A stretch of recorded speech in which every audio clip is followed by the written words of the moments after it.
अल्लाह की हिकमत अल्लाह जानता है। वो कईयों को 100 साल उम्र देता है, कईयों को चंद दिन भी नहीं देता।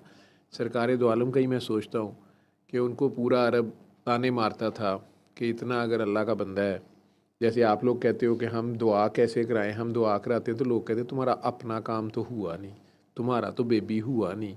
फिर मैं शर्मिंदा हो जाता हूँ, हो जाती हूँ। हम कैसे कराएं दुआ, हमारा तो काम नहीं हुआ। तो आपके कितने बाकी काम हुए होते हैं वो आप भूल जाते हैं, उसे एक बात के पीछे पड़े होते हैं, वही शायद आपके हक में बेहतर होती है। वो तो रब ही जानता है उसके पीछे क्या हिकमत या क्या बात होती है। लेकिन सरकार का मैं सोचता हूँ कि 60 साल की उम्र तक अव्वल तो अल्लाह ने बेटा नहीं दिया, और अगर दे दिए, हज़रत इब्राहीम उनका नाम रखा था उन्होंने, तो हज़रत इब्राहीम अलैहिस्सलाम पैदा भी होते हैं तो 2-2.5 साल ज़िंदा रहे हैं वो, बीबी मारिया किप्तिया के बतन से वो थे। तो फिर अल्लाह अचानक उन्हें वापस ले जाता है। मतलब वो 2-2.5 साल के बच्चे से आपकी बड़ी यादें, बड़ी अटैचमेंट, बड़ी एक डिफरेंट एक होता है ना। अब वो एक फिर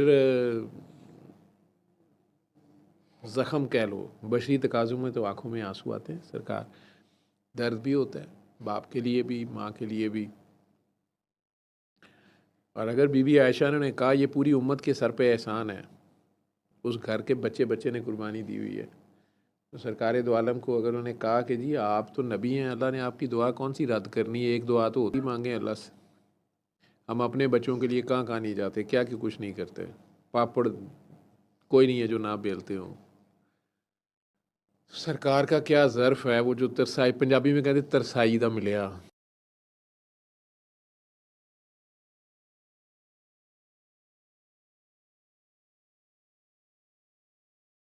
औरतों को बातें की जाती है ना, औलाद ना हो तो बांझ जी फलाने, चाहे मर्द में कसूर हो, वहाँ पे मर्द का अगर बेटा नहीं है ना तो बस उसकी कोई वैल्यू नहीं समझी जाती, उसे ताने मारे जाते हैं। लेकिन सरकार उस कल्चर में हंसी खुशी, हंसी खुशी क्या, वो जो भी उनकी ज़िंदगी थी जैसे भी वो गुजार रहे थे,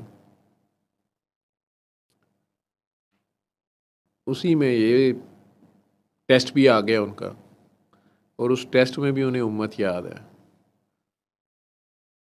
कि नहीं, उस दुआ के बदले में उम्मत बख्शवा लूँ। इब्राहिम जाता है तो जाए।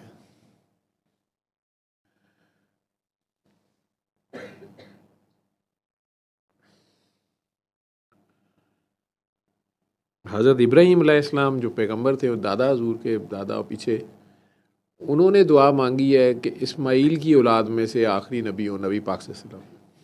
अल्लाह ने कह दिया कि इस्माइल को कुर्बान करो, अपनी ख्वाहिश को, अपनी दुआ को कुर्बान करो, इस्माइल को कुर्बान करो। अगर इस्माइल ही कुर्बान हो जाएंगे तो कहाँ से आगे से औलाद चलेगी और सारा। उन्होंने नहीं सोचा, उन्होंने फ़ौरन यस कर दिया। उस नस्ल का, उस थ्रू आउट इस जज्बे का क्लाइमैक्स, पीक जो है वो आप फिर करबला में देखते हो।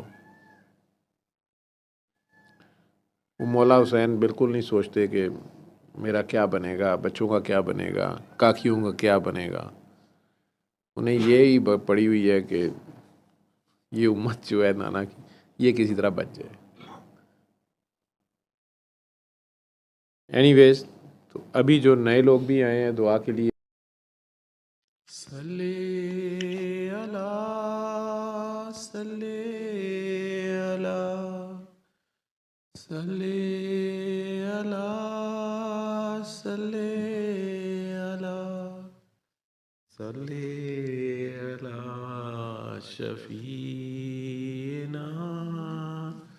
सल्ले अला